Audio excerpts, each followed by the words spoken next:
जी हाँ दोस्तों, श्री शिवाय नमस्तु भयम। दोस्तों, जैसा कि आप सभी लोग जानते हैं कि 20 जनवरी 2026 यानी मंगलवार को पड़ रही है माघ मास की शुक्ल पक्ष द्वितीया तिथि। और दोस्तों, ये वह तिथि है जो माघ मास में पड़ने वाली सबसे बड़ी तिथि है, क्योंकि यह मंगलवार के दिन पड़ रही है और इसका बहुत ही बड़ा और विशेष महत्व होता है। पूज्य गुरु जी ने कहा है कि अगर कभी भी मौका लग जाए और माघ महीने की द्वितीया तिथि मंगलवार को पड़ जाए तो आप लोगों को एक छुटकी काला तिल वाला उपाय तो अवश्य ही करना चाहिए। इन दोनों का संयोग बहुत ही कम आता है। इसी के साथ में गुरु जी ने अपनी शिव पुराण कथा में बताया है कि इस दिन आपको एक छुटकी काला तिल वाला उपाय तो आपको अवश्य ही करना चाहिए, क्योंकि ऐसा दिन पूरे साल में सिर्फ एक ही बार आता है। और दोस्तों, आप सभी लोग जानते हो कि मंगलवार द्वितीया तिथि का अगर सबसे बड़ा कोई उपाय है तो वह एक छुटकी काला तिल वाला उपाय है। तो दोस्तों, मंगलवार द्वितीया तिथि के दिन आप लोगों को इस एक छुटकी काला तिल वाला उपाय को जरूर करना है। बहुत सारे लोग होंगे जिन लोगों ने इस उपाय को ना किया हो, मतलब पूरा साल निकल गया, उन्होंने किसी भी दिन इस छुटकी काला तिल वाला उपाय को ना किया हो। पर दोस्तों, आपके पास एक आखिरी मौका बचा हुआ है, जो कि 20 जनवरी मंगलवार द्वितीया तिथि के दिन है। इस दिन आप लोगों को इस वाले उपाय को जरूर कर लेना है। भले ही आपने पूरे महीने भर इस उपाय को ना किया हो, पर अगर आपने इस महीने के मंगलवार द्वितीया तिथि के दिन अगर इस वाले उपाय को कर लिया तो आपको इस उपाय को करने का वह फल मिलेगा जिसकी आपने कभी कल्पना भी नहीं करी होगी। इसलिए आप लोग इस वाले उपाय को एक बार जरूर कर लेना है, ताकि आप लोगों के हाथ से यह मौका ना जा सके और आपको इस उपाय को करने का फल मिल सके। दोस्तों, यह उपाय पंडित जी ने अपनी अभी की ही श्री शिव महापुराण की कथा में बताया है। उपाय को आज हम आपको बहुत अच्छे से समझाने वाले हैं।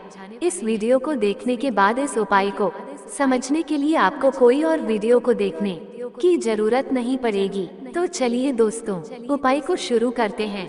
देखिए, यह इस माघ महीने के मंगलवार द्वितीय तिथि के दिन ये इतना खास होता है, इतना महत्वपूर्ण होता है। देखा गया है कभी कभी बड़े बड़े पूजा पाठ अनुष्ठान से जो मनोकामना पूर्ण नहीं होते, वो माघ महीने की मंगलवार द्वितीया तिथि के दिन एक छोटे से उपाय करने से ही आपकी मनोकामना पूर्ण हो है। और बहुत सारे लोगों ने इस उपाय को किया भी है और उनको इस उपाय को करने का फल भी जरूर मिला है।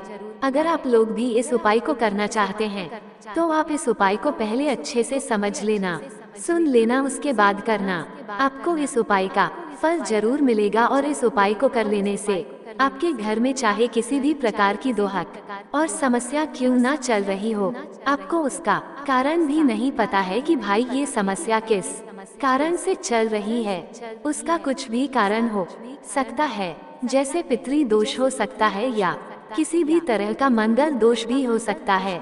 तो इस दिन आप लोगों को यह वाला उपाय कर लेना है। यह एक ऐसा उपाय है जिस उपाय को अगर किसी विशेष दिन पर किया जाए तो भाई उस विशेष दिन का जो है वो तो हमें मिलता ही मिलता है। पर हमने उस दिन पर इस उपाय को किया है तो हमें उससे भी बड़ा फल मिलता है, और फल बहुत जल्दी मिलता है, क्योंकि आप इस उपाय को बहुत ही बड़े और विशेष दिन पर रहे हो। तो चलिए अब उपाय के बारे में बात करते हैं, लेकिन उससे पहले आप लोगों को यह जानना आवश्यक है कि आखिर यह उपाय किस समय करना है, किसको करना है और कैसे करना है। तो चलिए हम आगे आपको वीडियो में एक एक करके बता देते हैं। लेकिन उससे पहले अगर आप लोग हमारे चैनल पर पहली बार आए हैं या फिर मेरी आवाज आज पहली बार सुन रहे हैं, तो हमारे चैनल को सब्सक्राइब जरूर कर लेना और इस वीडियो को लाइक करके कमेंट बॉक्स में श्री शिवाय नमस्तुभ्यम ओम नमः शिवाय जरूर टाइप कर देना। तो दोस्तों, इस एक छुटकी काला तिल वाला उपाय को हमें इस मंगलवार द्वितीया तिथि के दिन कैसे करना है, किसको करना है, किस समय करना है और कहां पर करना है, ये सारे सवालों के जवाब आपको इस वीडियो में मिल जाएंगे। और जो यह वीडियो देखेगा भाई, उसको एक छुटकी काला तिल वाला उपाय जरूर करना चाहिए, क्योंकि इस दिन काला तिल का भी बहुत ही बड़ा और विशेष महत्व होता है।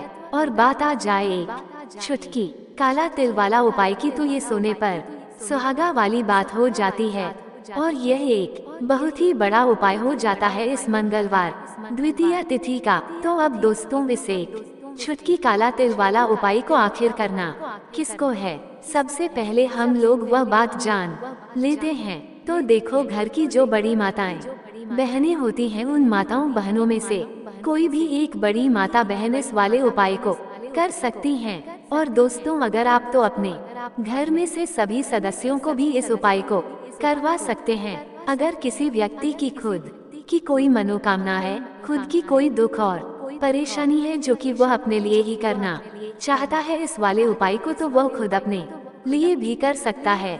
बाकी अगर कोई घर में से ऐसा है जो कि अपने पूरे घर परिवार की सुख और शांति के लिए यह वाला उपाय करना चाहता है, तो भाई वह भी कर सकता है, उसमें भी कोई दिक्कत वाली बात नहीं है। कहने का मतलब है कि इस उपाय को हर एक सदस्य भी कर सकता है और पूरे घर परिवार के सदस्य के लिए घर की बड़ी माताओं बहनों में से कोई एक माता बहन भी कर सकती है।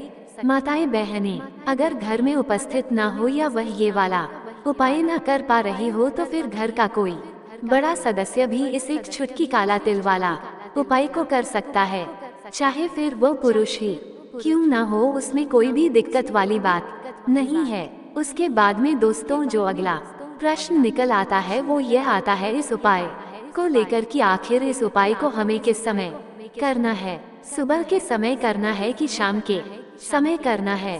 तो देखो, इस वाले उपाय को आप लोग सुबह के समय भी कर सकते हो और शाम के समय प्रदोष काल में भी करना है सकते हो। अब अगर आप पूछो कि भाई साहब सबसे उत्तम समय कौन सा रहेगा इस छुटकी काला तिल वाला उपाय को करने का, तो हम आपसे बस यही कहेंगे कि इस उपाय को आप सुबह के समय करेंगे तो ज्यादा बेहतर होगा। बाकी अगर प्रदोष काल शाम के समय भी करेंगे तो भी अच्छा होगा, उसमें कोई भी दिक्कत वाली बात नहीं है।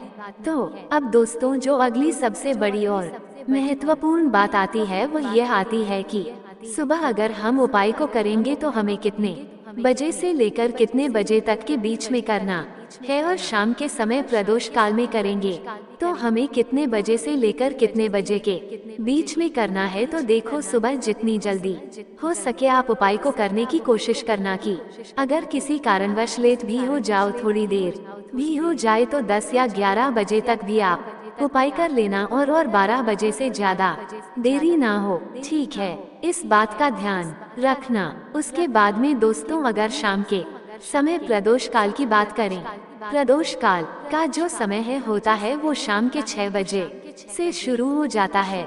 मतलब शाम के 6 बजे से लेकर 7 बजे के बीच का जो समय होता है, ये समय प्रदोष काल का समय होता है।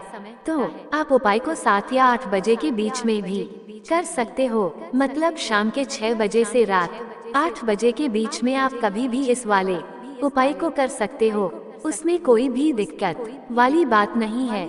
देखिए, यदि आपके जीवन में संकट बहुत ही अधिक चल रहे हो, समस्याएं बहुत ही अधिक चली हो, एक एक रूप खर्च करने आपको बस उड़ रहा है, भूमि से जुड़ी हुई कोई भी समस्या हो या फिर आपके विवाह से जुड़ी हुई कोई भी समस्या हो या आपके व्यापार से जुड़ी हुई कोई भी समस्या हो, तो आपकी यह सारी समस्या इस मंगलवार द्वितीय तिथि के दिन समाप्त होने वाली है। तो चलिए दोस्तों, जानते हैं उस विशेष उपाय के बारे में। देखिए, इस वीडियो में हम पूज्य गुरुजी द्वारा बताए गए 3 बहुत ही चमत्कारिक उपायों के बारे में जानेंगे।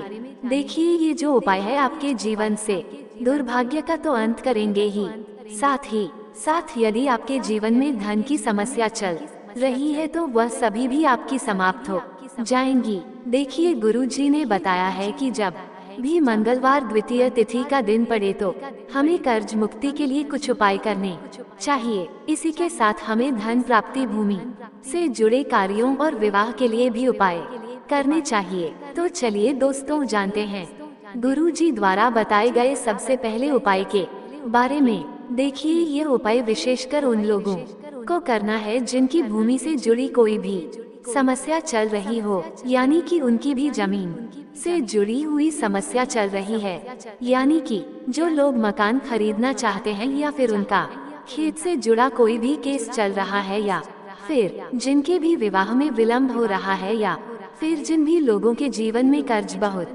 ही अधिक बढ़ने लगा है, कर्ज जो है वह चुका नहीं पा रहे हैं, तो गुरुजी ने कहा है कि ऐसे लोगों को ये उपाय करना चाहिए।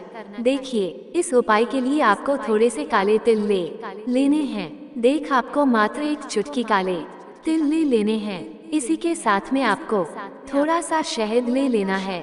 फिर सबसे अंत में आपको एक लोटा शुद्ध जल ले लेना है। तांबे के पात्र के अंदर आपको अपने घर से शुद्ध जल ले लेना है और इन सभी सामग्रियों को आपको लेकर के पहुंच जाना है भगवान शिव के मंदिर में। देखिए, पूज्य गुरु जी ने बताया है कि इस उपाय को आप सुबह से लेकर के शाम तक किसी भी समय में कर सकते हैं। देखिए, मंदिर पहुंचने के आप जो काले तिल लेकर के गए थे उनमें आपको थोड़ा सा शहद लगा लेना है। देखिए, आप जो शहद लेकर के आए हैं उस शहद में आपको ये काले तिल अच्छे से डुबो देना है और शहद से युक्त ये जो काले तिल हैं इन्हें आपको शिवलिंग पर अर्पित कर देने हैं, या फिर आपको शिवलिंग के चारों तरफ अच्छे से काले तिल का लेपन कर देना है। पूज्य गुरु जी ने बताया है कि लेपन करते समय यदि आपके जीवन में कर्ज से जुड़ी समस्याएं चल रही हैं, लेपन करते समय आपको आर्यन मुक्तेश्वर महादेव का स्मरण करना है, या फिर आपके जीवन में विवाह से संबंधित या फिर जमीन से संबंधित कोई भी समस्या चल रही है तो फिर आपको मंगलेश्वर महादेव का स्मरण करना है। इसके बाद जो आप जल लेकर के आए हैं उसे आपको धीरे धीरे शिवलिंग पर अर्पित कर देना है तथा आपको लगातार शिव महापुराण के मूल मंत्र श्री शिवाय नमस्तुभयम इस मंत्र का जाप करते रहना है। पूज्य गुरु जी ने बताया है कि सिर्फ एक मंगलवार द्वितीय तिथि है, उपाय करके देखना और आप स्वयं देखेंगे कि 2 से 3 महीने के अंदर आपके जीवन से जुड़ी हुई जो भी समस्याएं हैं बस सभी समस्या बहुत ही जल्द महादेव की कृपा से दूर होने लगेगी। तो दोस्तों, इस प्रकार से आपको ये पहला उपाय ना है। अब हम जानते हैं दूसरे विशेष उपाय के बारे में। देखिए, इस उपाय के लिए आपको एक प्यारी सी बेलपत्र लेनी है। इसी के साथ में एक लोटा शुद्ध जल लेना है तांबे के पात्र के अंदर और इसी के साथ में आपको थोड़ा सा शहद ले लेना है। देखिए, मंगलवार का दिन है और मंगलवार द्वितीय तिथि के दिन यदि हम शहद का उपाय करते हैं तो इससे महादेव हमसे बहुत ही अधिक प्रसन्न होकर हमारी मनोकामना को परिपूर्ण करते हैं। देखिए दोस्तों, यदि आपको बेलपत्र नहीं मिल पाती है तो आप भगवान शिव के शिवलिंग पर जो बेलपत्र छड़ी हुई होती है उसे शुद्ध जल से धोकर के उसका उपयोग कर सकते हैं। तो इन सभी सामग्रियों को आपको भगवान शिव के मंदिर में लेकर के पहुंच जाना है। गुरु जी ने कहा है कि इस उपाय को भी आप सुबह से लेकर के शाम तक किसी भी समय में कर सकते हैं।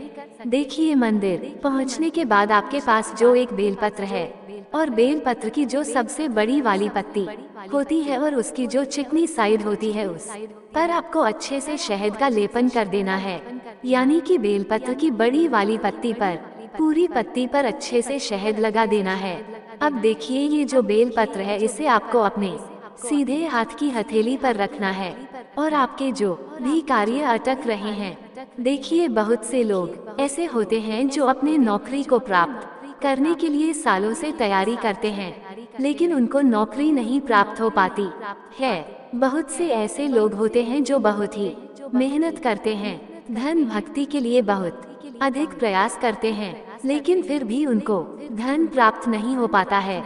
तो गुरुजी ने बताया है कि जब भी आपको अपने कार्यों में सफलता ना मिले तो फिर आपको मंगलवार के दिन इस उपाय को अवश्य करना चाहिए। देखिए, अब आपको जिस भी कार्य में सफलता प्राप्ति करनी है उस कार्य को सफल बनाने के लिए आपको महादेव से प्रार्थना कर लेनी है और फिर यह जो एक बेलपत्र है इसे आपको भगवान शिव के शिवलिंग पर अर्पित कर देनी है। देखिए, बेलपत्र की चिकनी साइड जिस पर आपने शहद लगाए हैं वह शिवलिंग से स्पर्श रहेगी और इसकी जो डंडी है वह आपको जलाधारी की ओर रखनी है। इस प्रकार से आपको ये बेलपत्र अर्पित कर देनी है।